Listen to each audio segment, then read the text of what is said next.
Hello everyone, Daria here, and welcome to episode 35 of the Slow Russian Language Podcast. It's been a while since the last time we talked about the stereotypes about Russia, so today I've decided to pick one of those old dialogues I recorded in Siberia. As usual, first comes the dialogue in full speed, and it will be really fast. Don't worry, after that I will read it again slowly, sentence by sentence, and translate it. Here comes the dialogue. Что еще? Какой стереотип есть о нас? Ну вот это лубочное восприятие, что ложки, матрёшки, балалайки, поварёшки. Да. Ну, это наш национальный колорит. Ну, ни у кого из нас в доме, ни у кого нет кокошника на голову надеть, сарафана, древнего какого-то. Да та же матрёшка тебе придёт в голову. У меня в доме нет матрёшки. Да, идти в магазин, купить матрёшку. Абсолютно. Нет. Ни у кого в доме этих матрёшек нет. Единственное, может быть, кто-то коллекционирует. А так, чтобы как символ чего-то стояло дома, очень редко бывает. Потом балалайки. На балалайках играют единицы. Если, например, сравнить, сколько людей играет на фортепиано, то, наверное, это будет 1 на миллион. That was a short conversation between me and my mom, and we were talking about another stereotype about us.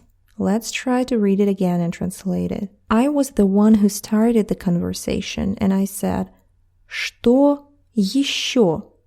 Какой стереотип есть о нас? What else? What stereotype is there about us?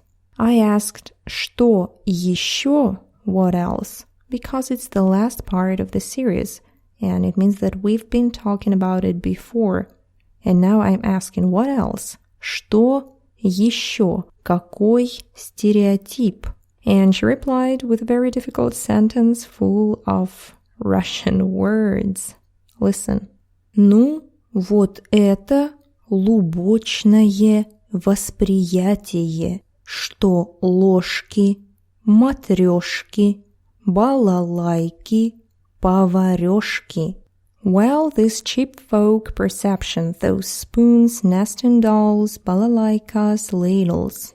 I hope you remember that this nu in the beginning is just a part of the casual Russian, conversational Russian. It's just another way to start the sentence. Ну, вот это лубочное восприятие. The full sentence would be еще один стереотип – это лубочное восприятие. The adjective лубочный, I don't think you will ever need it, and I guess most of the Russian people don't know it, but it means kind of cheap folk something. For example, cheap folk art, of really low quality. Well, it's traditionally perceived as a low quality, but many people love it, and sometimes there are real masterpieces there. And then, for example, ложки, of course, it's spoons, but not those metal spoons that we use for soup today. Here she means those wooden and painted spoons. Today they are perceived as a symbol of Russian culture. And then comes matrёшки. And I guess you already know that if you are interested in Russian culture. Matrёшka, the small one is inside the bigger one, and then another one, and they're all inside each other, so pretty interesting. Then, балалайки. Balalaika is a traditional Russian instrument, triangle. Balalaika is what you heard in the intro of my podcast. That melody, it's balalaika. And the last word here, поварёшка. It's a ladle. The one that you use for soup. The synonym in Russian is половник. Половник, поварёшка. But again, here she means that traditional поварёшка, painted and colored.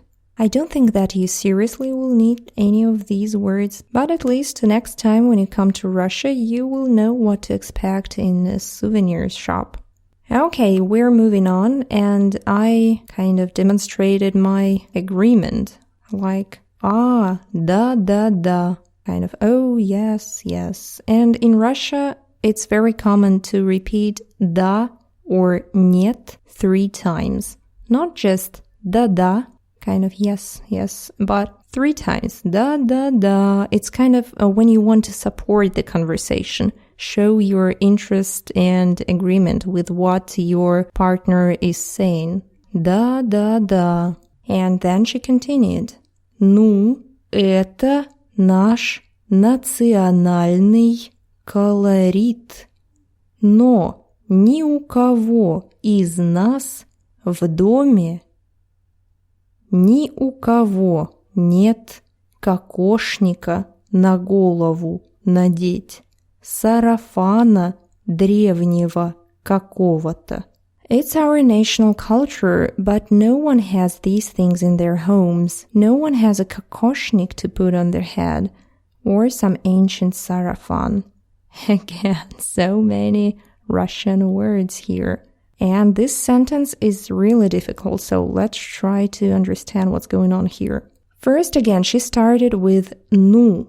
Ну, это наш национальный колорит.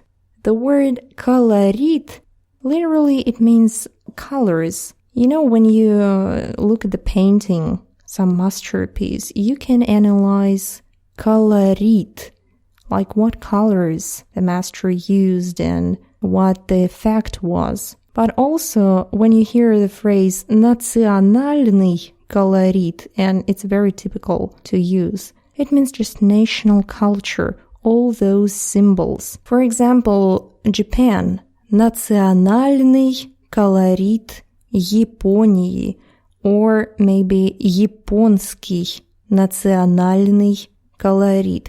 And when you hear that phrase, you immediately imagine those kimonos. I'm not sure about how to pronounce it in English. In Russian, it's kimono. And that cherry, sakura, maybe sushi, maybe those wooden shoes. And when you hear the phrase русский национальный колорит, people usually imagine some bears and colored dresses and vodka, something like that. That is national culture, at least how people from other countries perceive it. Okay, and then she says, но ни у кого из нас в доме ни у кого нет кокошника на голову надеть. But no one has these things in their homes. No one has a kокошник to put on the head. Again, conversational Russian. You see here she used ни у кого, so no one has, 2 times. Ни у кого из нас в доме. Then she stops for a second and then continues. Ни у кого нет кокошника. Кокошник is that famous traditional Russian headdress. It can be very, very beautiful. You can Google it. Кокошник. So, of course, no one has it. And the last part. Сарафана древнего какого-то. Or some ancient sarafan. Sarafan is a traditional Russian dress. I guess it's something like tunic dress. Or tunic, not sure here. Anyways, it's the traditional Russian dress. Sarafan. The word древний, ancient, and it literally means ancient, but also it can be used as a slang. For example, if you say to someone that they are ancient, ты древний, it means that that person is kind of old school, so far from what's going on today. Ты такая древняя. You are so ancient, and it has nothing to do with age. It's just about that person in general, the way he or she thinks. Древний. What else here? Again, as usual, the order of the words. Normally, in textbook, you would see какого-то древнего сарафана. But in real life, we usually switch the order of the words, and that's why she said сарафана древнего какого-то. It just sounds more natural. Here I interrupted her and said, да та же матрёшка тебе придёт в голову. And then she interrupted, so I didn't finish. And here I said, and a nesting doll. Would you ever... First word here is да. And here, of course, it doesn't mean yes. Да. Here it's used just to emphasize. Да, та же матрёшка. It means that even the nesting doll, a famous nesting doll, famous matrёшка. Да, та же матрёшка. And then I asked her, Тебе придёт в голову. Literally, it means, would it ever come to your head? And I guess you already know that it means that someone has some idea, or someone suddenly thinks of something, or decides to do something. I guess in English it's to come to mind, to have an idea. So here I wanted to say, would it ever come to your mind to go to the store and buy a nesting doll? But here she interrupted. У меня в доме нет матрёшки. I don't have a nesting doll in my house. Pay attention that here she uses в доме. Дом is a house, and usually we imagine some building, a house. You know, a building of your own. But in Russia, I guess 90% of people in the city live in apartments. But in conversations, we don't say в квартире. Квартира is apartment. And it's more natural to say в доме, or even more natural would be to say дома. У меня дома нет матрёшки. I don't have a nesting doll in my house. But she chose to say у меня в доме нет матрёшки, meaning her apartment here. Then I continued my previous sentence about coming to mind. So I'm saying, да, идти в магазин, купить матрёшку. Yes, to go to the store to buy a nesting doll. So the full sentence was supposed to be Тебе придёт в голову пойти в магазин, купить матрёшку. Would it ever come to your mind to go to the store and buy matrёшka? And by the way, about those souvenir shops, be careful. When you come to Russia, those guys will love to take your money. A couple of years ago, I came to some souvenir shop on Arbat Street. It's our tourist street in the center of Moscow, not far from the Kremlin. And I used to work nearby in the Russian State Library. And I came to this shop and asked how much it was for matrёшka. And for me, it was 500 rubles, something like $10. And while I was looking around, browsing, deciding if I wanted to buy it, some guy from China came and asked about that very same nesting doll. And for him, it was $100. So it was 5,000 rubles for him, just because he's from China.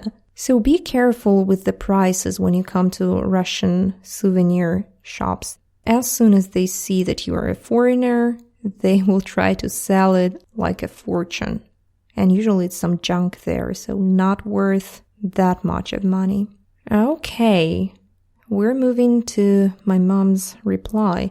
And she said, Абсолютно, absolutely. Here she meant absolutely not. Continuing my thought about going to the shop and buying an nesting doll and how ridiculous it is for Russians. So that's why she says absolutely not. Абсолютно. And then she continued, Ни у кого в доме этих матрёшек нет. No one has those dolls in their homes. Единственное, может быть, кто-то коллекционирует. Maybe only someone who collects them. Here, единственное. Usually the word единственный means the only one. And here it's almost the same. Maybe only someone who collects them. Единственное. Кто-то их коллекционирует. And we're getting closer to the ending. А так, чтобы как символ чего-то стоял дома, это очень редко бывает. but to stay there as a symbol of something, it's very rare. And again, you see how different it is from what you would normally see in the textbook. In textbook Russian, it would sound like «Очень редко бывает, чтобы матрёшка стояла в доме как символ чего-то». And see how it is here.